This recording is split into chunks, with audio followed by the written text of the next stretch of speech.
न्याय यात्रा कैसे कह रहे हैं आप, ये बताइए ना आप मुझे। किस चीज़ से न्याय दिलाना चाहते हैं? किस चीज़ का न्याय दिलाना चाहते हैं? वो खुद अन्याय कर रहे थे। कांग्रेस ने अन्याय किया आज तक देश में, 84 में अन्याय किया है। कांग्रेस तो कह रही, राहुल गांधी कह रहे हैं नरेंद्र मोदी ने 140 करोड़ लोगों को। बेकार की बातें हैं, प्रमाणित करो।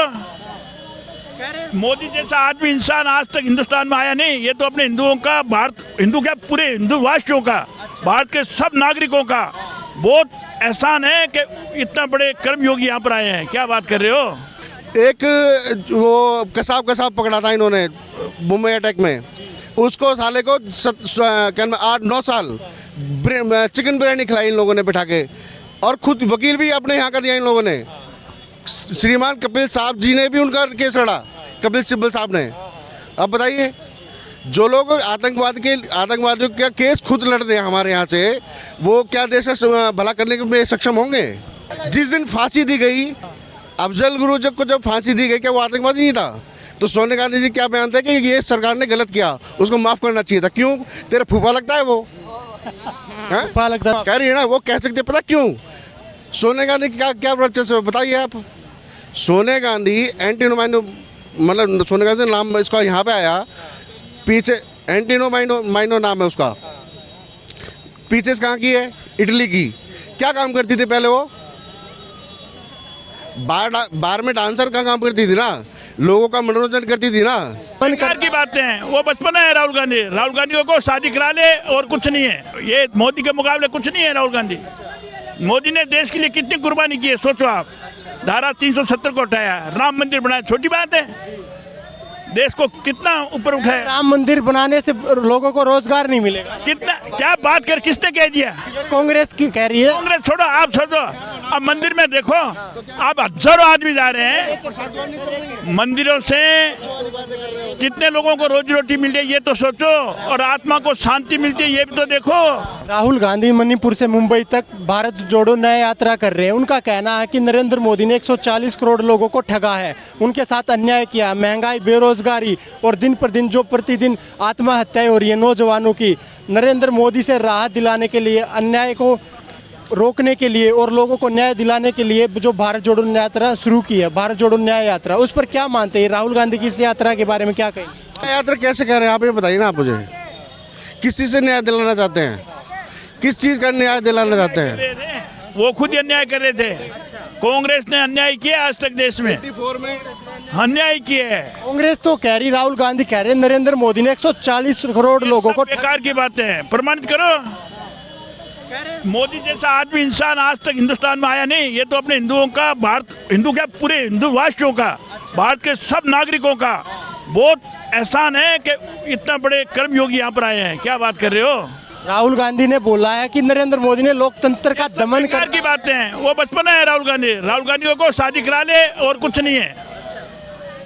कुछ नहीं है, कुछ नहीं है। अपना ये मोदी के मुकाबले कुछ नहीं है। राहुल गांधी, मोदी ने देश के लिए कितनी कुर्बानी की है, सोचो आप। धारा 370 को हटाया, राम मंदिर बनाया, छोटी बात है?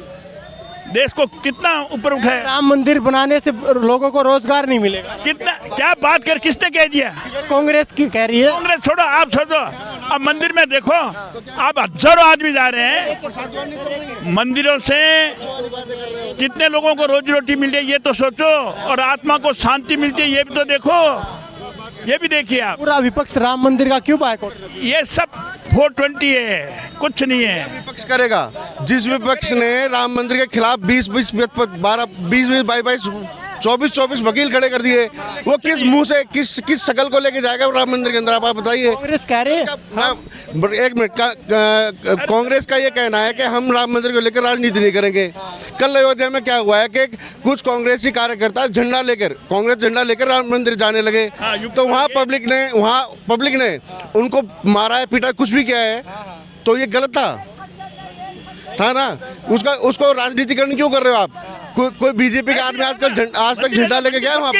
हर पार्टी के लिए मंदिर है, इसमें बीजेपी का कोई लेन देन नहीं है। बीजेपी ने, मोदी ने बनाया है, और आने वाले पीढ़ी में हिंदू मुस्लिम भी झगड़ा भी मोदी खत्म कर देगा। एक मान के चलो, सबका साथ, सबका विकास रहेगा। ये तो पॉलिटिक्स है, 4th क्लास लोग हैं, ये हिंदू मुस्लिम को बढ़ा रहे हैं। कुछ असामयिक तत्व मोहम्मदों में भी है, ऐसी बात नहीं है, वो ऐसे कर रहे हैं। हिंदू के लिए, मुसलमान के लिए है। सभी के लिए बराबर है ना। चाहे कोई भी स्कीम है, चाहे वो धन जन योजना है, चाहे आयुष्मान योजना है, चाहे गृह लक्ष्मी योजना है, लाडली योजना यहाँ की नहीं है। किसी तरह की कोई भी योजना है वो गवर्नमेंट हिंदू के लिए अलग है, मुस्लिम के लिए अलग तो नहीं दे रही ना, सबके लिए बराबर है। तो जब गवर्नमेंट सबको बराबर करके चल रही है, ये कुछ राजनेता, विपक्षी राजनेता जो क्या है, मतलब बिना अनर्गल बातों को लेकर के पब्लिक के अंदर फैल जाते हैं और फिर पब्लिक को विरोध करना शुरू कर देते हैं। विपक्ष का कोई नेता घोटाला करता है तो उस पर तुरंत सीबीआई ईडी कार्रवाई कर देती है। अगर बीजेपी की तरफ से कोई नेता गड़बड़ करता है तो उस पर कार्रवाई क्यों नहीं की जाती? बताओ, एक ही नाम बताओ कि बीजेपी ने ये घोटाला किया, बताओ। आपने सुनो, मैं बता रहा हूँ, सुनो, मैं नाम याद नहीं, लेकिन कर्नाटक के अभी कुछ ही महीने पहले कर्नाटक के बीजेपी के एक सांसद के घर में 400 या कितने करोड़ रुपए मिले थे। सुनो मेरी बात, मेरी जानकारी गलत नहीं, घर पे करोड़ों रुपया मिला था, उस पर कार्रवाई कर दिया ना, जनता ने कर दिया ना उनको, जनता ने कर दिया ना उनको किनार दरकिनार। जो भ्रष्ट रहेगा उसको करेगा, चाहे बीजेपी हो चाहे कोई हो। कार्रवाई करते हैं वो, धीरे धीरे कार्रवाई करते हैं। जो टुकड़ा गया है वो मेरे क्या कह रहे हैं? भ्रष्ट को अंदर ले लेते अपने पास। इनको पता नहीं अजीत पवार कहाँ गए, हेमंत बिश्व शर्मा कहाँ गए, इनसे पूछना जरा वो कहाँ गए सब, ये कौन थे ये? अमित शाह जिस अजीत पवार को, शरद पवार को भ्रष्टाचार में लीन बताते उसी के साथ फिर समर्थन कर लेते। वो अंदर आ गए ना, वो तो ये तो देखो, ये तो कोयले की दलाली में सबका हाथ काला होता है, ये भी छुपे नहीं है। पर ये क्या करें, उनको डाउन करने के लिए कुछ न कुछ सेव करना पड़ता है। वो तो विदेशों से मिल रहे हैं, इससे अच्छा अपने देश का तो पवार है, दूसरा थोड़ी है। अगर मिले तो कोई बुराई नहीं की है उसने। भगवान कृष्ण की नीति चलो और सारे जैसी असामयिक तत्वों को कैसे खत्म कर दो। ये तो राम की तरह चल रहे थे बेचारे वाजपेयी जी, और तो अब ये भगवान मोदी आए, बहुत बढ़िया, भगवान कृष्ण कहते हैं ये जितने भी असामाजिक तत्व हैं उनको कैसे खत्म कर दो, बस कैसे खत्म करो, कैसे कुटित, इसलिए पवार को लाया है।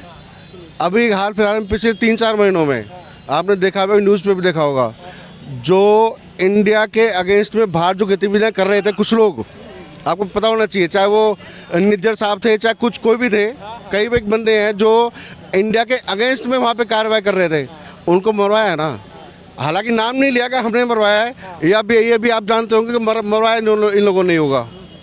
जो हमारे यहाँ बाहर तो हम संभाल रहे हैं, लेकिन अपने यहाँ क्या करें ये बताओ ना आप, अपने क्या करें जो अंदर घुसे पड़े हैं। वो बहुत हिम्मत का काम है। आप किसी दूसरे राष्ट्र में जाके किसी अपने यहाँ के जो आतंकवादी आपने घोषित किया उसको मरवा रहे हो। आप ये बताइए, आज तक किसी गवर्नमेंट ने कराया था ऐसा? नहीं कराया ना। एक वो कसाब पकड़ा था इन्होंने मुंबई अटैक में, उसको साले को 8-9 साल चिकन बिरयानी खिलाई इन लोगों ने बैठा के, और खुद वकील भी अपने यहाँ का दिया इन लोगों ने। श्रीमान कपिल साहब जी ने भी उनका केस लड़ा, कपिल सिब्बल साहब ने। अब बताइए, जो लोग आतंकवादियों का केस खुद लड़ रहे हैं हमारे यहाँ से, वो क्या देश का भला करने में सक्षम होंगे? बताइए। जिस दिन फांसी दी गई याकूब मेमन, क्या नाम था उसका,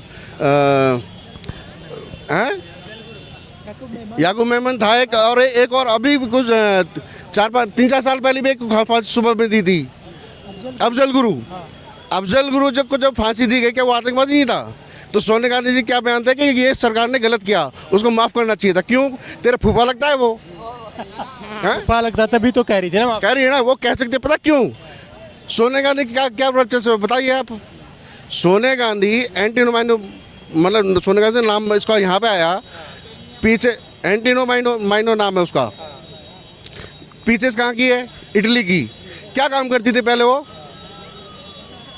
बार में डांसर का काम करती थी ना, लोगों का मनोरंजन करती थी ना। आप भी किसी आज नाइट क्लब में चले जाओ, जब 100 का नोट दिखाओगे ना तो दबाओगे भी, भींचोगे भी। क्या इसने नहीं भिजवाया होगा? वो वहाँ पे चूते चला गया, उधर पे जाके उसको पसंद आ गई, उसको उठा लाया यहाँ पे, या सबकी छाती पे धर दिया, उसको बिठा के यहाँ पे। बताओ। तो भैया, जो देश में पैदा हुआ है वही देश के बारे में सोच सकता है, जो देश में पैदा नहीं हुआ वो अपने बारे में सोचेगा।